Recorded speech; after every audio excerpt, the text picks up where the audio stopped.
Living in the slowed down time of the COVID lockdown might seem like an opportunity to catch up on lost sleep.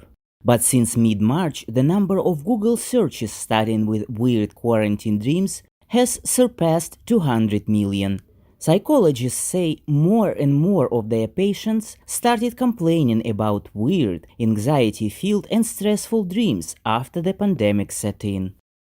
Vivid dreams, for example, and changes in sleep patterns can be associated with various types of stressors or even with post-traumatic stress disorder. So I think that we may see that as a factor.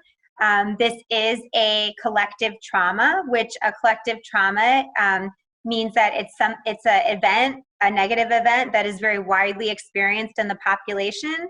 That people have direct exposure to, as well as they can be exposed to it via stories that others tell them or through the media.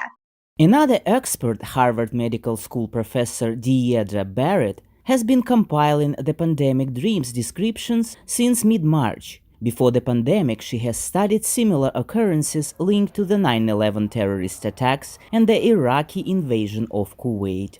They're clusters of content themes, like some people dream about getting the virus, they're noticing they can't breathe, they're spiking a fever, and they're afraid they're getting the virus in the dream.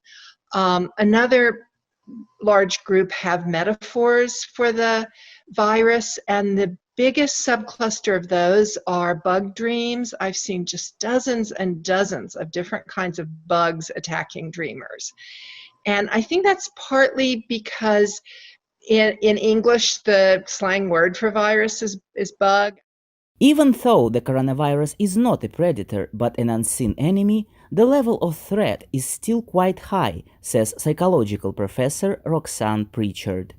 Threat rehearsal, that during our dream life, we're able to practice disaster scenarios that we don't get to do every day. So dreaming gives us a chance to kind of run those sequences or those programs so we know how to escape from predators, we know what to do when there's a disaster, and we can kind of keep those sequences fresh. So that's one sort of evolutionary hypothesis to the purpose of stress dreams, nightmare dreams, fighting dreams.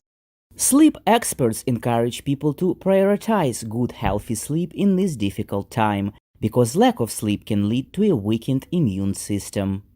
We sleep best when we have a clear, distinguishing difference between day and night. So if our daytimes look very different from our night, that helps us sleep. Doctors also advise against using smartphones right before bed, because the blue light they emit can lead to insomnia. It's healthier to read a good book, preferably with a happy ending. Maxim Moskalkov for VOA News, Washington.